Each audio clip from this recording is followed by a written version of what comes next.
Price action trading పై అశోక్ దేవనం ప్రియ conduct చేసే webinar కోసం ఈ నెంబర్ కి కాల్ చేయండి. నమస్తే, వెల్కమ్ టు సుమన్ టీవీ. నేను విష్ణు. ప్రస్తుతంతో పాటు సర్టిఫైడ్ ఫైనాన్షియల్ ప్లానర్ మాధవిరెడ్డి గారు ఉన్నారు. వారితో మాట్లాడదాం. నమస్తే మాధవిరెడ్డి గారు. నమస్తే అండి. మాధవిరెడ్డి గారు, జూలైలో బడ్జెట్ రాబోతుంది కాబట్టి మార్కెట్ పరంగా అందరి దృష్టి ఎక్కడ ఉంటుందంటే ఏదైనా స్టాక్స్ మీద లేదంటే పర్టికులర్ సెక్టార్ మీద ఉంటుంది. అంటే బడ్జెట్ రాబోతుంది కాబట్టి ఏ సెక్టర్ లో అంటే ఏ సెక్టర్ కి పెద్ద ఎత్తున బడ్జెట్ డిప్లాయ్ చేసే అవకాశం, ఎలకేషన్స్ అంటూ కూడా ఎక్స్పెక్టేషన్స్ ఉంటాయి కాబట్టి సో రేపు జూలైలో బడ్జెట్ ప్రవేశపెట్టబోతున్నారు కాబట్టి ఏ సెక్టార్స్ బాగా ఫ్లరిష్ అయ్యే అవకాశం ఉందంటారు రేపు కొత్తగా వచ్చే బడ్జెట్ నుంచి? సో ఇప్పుడు June 20th అయితే మనకి ప్రీ బడ్జెట్ మీటింగ్ ఒకటి జరగబోతుందండి. అప్పుడు కూడా మనకు కొంచెం క్లారిటీ వస్తుంది. ఆ తర్వాత ఎన్డీఏ గవర్నమెంటే మనకి మళ్ళీ వచ్చింది కాబట్టి third term. So definitely already existing ఏవైతే ఉన్నాయో అవైతే కంటిన్యూ చేస్తూనే ఉంటారు. సో మనం ఈజీగా వాటిని మనం కొంచెం కానీ మానిటరింగ్ చేసుకున్నట్లయితే ఇక్కడ ఈ బడ్జెట్ నుంచి కూడా మనం ఈ ఈవెంట్ నుంచి కూడా మనం చక్కగా కొంత వెల్త్ క్రియేషన్ అనేది ఐడియాస్ అనేది మనము డెవలప్ చేసుకోవచ్చు అండి. సో మనకి జూలై 3rd వీక్ అంటున్నారు, జూలై 22nd అనేసి అంటున్నారు.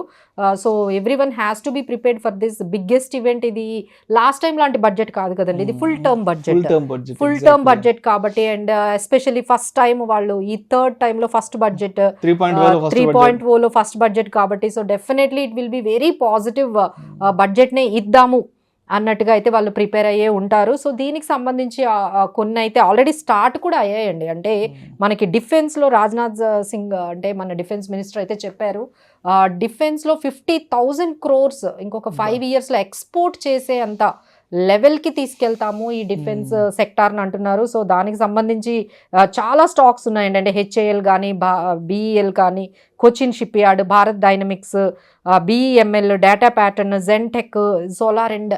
సో ఇలాంటివి చాలా ఇప్పుడు ఆల్రెడీ కూడా కొన్ని ఈ డిఫెన్స్లో మనకి మెగాన్ డాక్, తర్వాత ప్యారస్ డిఫెన్స్, హెచ్ఏఎల్ ఆల్రెడీ చాలా వరకు ర్యాలీ అనేది వచ్చాయండి. ఇంకా దెర్ ఆర్ కొన్ని ప్రాక్సీ రిలేటెడ్ డిఫెన్స్ స్టాక్స్ కూడా ఉన్నాయి, అందులో కూడా ర్యాలీ వచ్చే అవకాశం కనిపిస్తుంది. సో ఒక్కసారి అయితే ఈ డిఫెన్స్కి సంబంధించిన ఈ స్టాక్స్ని మనం ఒక్కసారి మానిటరింగ్ చేసుకుంటే బాగుంటుంది. సో నెక్స్ట్ ఏంటంటే గ్రీన్ ఎనర్జీ రీసైక్లింగ్ అనే కాన్సెప్ట్ మీద బాగా వెళ్తున్నారండి. సో దీనికి సంబంధించి Inox wind, Suzlon, IREDA, NHPC, NTPC ఇలాంటి స్టాక్స్ని కూడా మనం తీసుకోవచ్చు. ఆ తర్వాత ఇన్ఫ్రా స్టాక్స్ అండి. సో నెక్స్ట్ డెవలప్మెంట్, మనము డెవలపింగ్ కంట్రీ నుంచి డెవలప్డ్ కంట్రీ, అలాగే 3 trillion నుంచి 5 trillion వెళ్తున్నాము. ఆల్రెడీ థర్డ్ లార్జెస్ట్ ఎకానమీని మనం ఏం చేస్తున్నాం కాబట్టి మనకి ఇన్ఫ్రాస్ట్రక్చర్లో చాలా వరకు ఎలొకేషన్ అనేది మనకి జరుగుతూనే ఉంది. ఇంకా ఈ ఇయర్లో కూడా, ఈ బడ్జెట్ ఇయర్లో కూడా జరిగే అవకాశాలు ఎక్కువగా కనిపిస్తున్నాయి కాబట్టి ఎల్ఎన్టీ, డాల్మియా, ఎన్ఆర్సీ, కేఈసీ ఇలాంటి మనకి ఇన్ఫ్రాస్ట్రక్చర్ సంబంధించిన స్టాక్స్ని కూడా మనం మానిటరింగ్ చేసుకోవచ్చు. అలానే రూరల్ అండి, ఎందుకంటే ఎప్పుడైతే ఈ ఎలక్షన్స్ ఇవి అవి అయ్యాయో సో డెఫినెట్గా రూరల్ ఇన్కమ్ని పెంచాలి వాళ్ళకి స్కీమ్స్ ద్వారా అనేవి చాలా జరుగుతున్నాయి కాబట్టి అక్కడ కన్సంప్షన్ పెరుగుతుంది. రూరల్లో మనకి కన్సంప్షన్ పెరుగుతుంది కాబట్టి మీరు మారుతి, హెచ్యుఎల్, ఐటీసీ, హీరో, మహేంద్ర ఇలాంటివన్నీ కూడా రూరల్కి సంబంధించిన హెచ్యుఎల్ కన్సంప్షన్ ఎప్పుడైతే పెరుగుతుందో మనకి హెచ్యుఎల్, ఐటీసీ, మహీంద్ర, మారుతి ఇలాంటి కంపెనీస్ అయితే మనకి బాగా కొంచెం పర్సంటేజ్ అనేది గ్రోత్ అనేది కనిపిస్తుంది.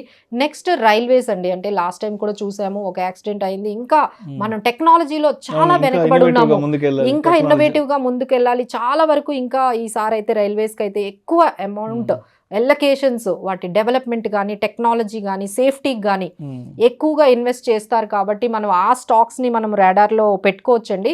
సో అందులో కొన్ని స్టాక్స్ మనకి రైల్వేలో చూసుకుంటే రైల్ వికాస్ నిగమ్ లిమిటెడ్ కానీ, తర్వాత ఇర్కాన్, తర్వాత మనకి RailTel corporation and Jupiter wagons ఇలాంటి కొన్ని రైల్వే రిలేటెడ్ స్టాక్స్ని కూడా మీరు అందులో లార్జ్ ఉన్నాయి, mid cap, small cap stocks కూడా ఉన్నాయి. సో ఇవన్నీ కూడా మీరు రైల్వేకి సంబంధించిన వాటిల్లో డెఫినెట్గా ఈ బడ్జెట్ ముందు కానీ తర్వాత కానీ కొంత మనకి అప్ సైడ్ అయితే కనిపించవచ్చు. సో అవి మనకి రైల్వే స్టాక్స్ని కూడా మనం తీసుకోవచ్చు. సో ఇలా మనకి ఈ green energy, rural stocks, infrastructure, defence, green energy and మనం అనుకుంటున్నట్టుగా ఈ రైల్వే స్టాక్స్ డెఫినెట్లీ మన big budget, pre budget and post budget rally కానీ మనకు జరిగినట్లయితే ఇవి ఎక్కువగా పార్టిసిపేట్ చేస్తూ ఉంటాయండి. ఈ లోపు మీకు ఏమైనా మార్కెట్ ఏమైనా మీకు కొంచెం కరెక్షన్ జరిగి మీకు కొంచెం ఆపర్చునిటీ వచ్చిందంటే ఇలాంటి స్టాక్స్ మీరు ఆల్రెడీ రెడీగా పెట్టుకున్నారనుకోండి, మనం ఇమీడియట్గా మార్కెట్లో మనం వెళ్ళొచ్చు. సో డెఫినెట్లీ మార్కెట్లో వాల్టిలిటీ అనేది ఉంటుంది, బట్ ఏంటంటే అలాగే రికవరీ కూడా అంతే ఫాస్ట్గా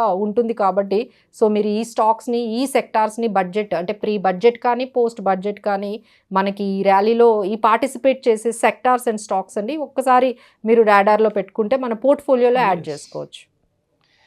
right, thank you so much Madhavi Reddy గారు. Thank you. బడ్జెట్ తర్వాత ఏ సెక్టార్స్ లో మంచి ర్యాలీ ఉండే అవకాశం ఉంది అనే అంశం గురించి ప్రేక్షకులకు ఒక అవగాహన కొరకు, ఇన్ఫర్మేషన్ కొరకు, ఎడ్యుకేషన్ పర్పస్ కొరకు మీ విశ్లేషణ తెలియజేశారు. Thank you so much Madhavi Reddy గారు. ప్రేక్షకుల విజ్ఞప్తి, ఈ వీడియోలో ప్రస్తావించబడిన అంశాలు కేవలం ప్రేక్షకులకు అవగాహన కొరకు, ఇన్ఫర్మేషన్ కొరకు, ఎడ్యుకేషన్ పర్పస్ కొరకు మాత్రమే. వీటి గురించి ప్రస్తావించడం అనేది, వీటిని రికమెండ్ చేయడం అయితే ఎట్టి పరిస్థితుల్లో మా ఉద్దేశం కాదు. పెట్టుబడులు పెట్టే ముందు మీ అడ్వైజర్ని సంప్రదించి మాత్రమే తుది నిర్ణయం తీసుకోగలరని మా మనవి. నమస్తే. ప్రైస్ యాక్షన్ ట్రేడింగ్ పై అశోక్ దేవనం ప్రియ కండక్ట్ చేసే వెబినార్ కోసం ఈ నెంబర్ కి కాల్ చేయండి. సుమన్ టీవీలో మీ పర్సనల్ అండ్ బిజినెస్ ప్రమోషన్స్ కోసం కింది నెంబర్ కి కాంటాక్ట్ చేయండి.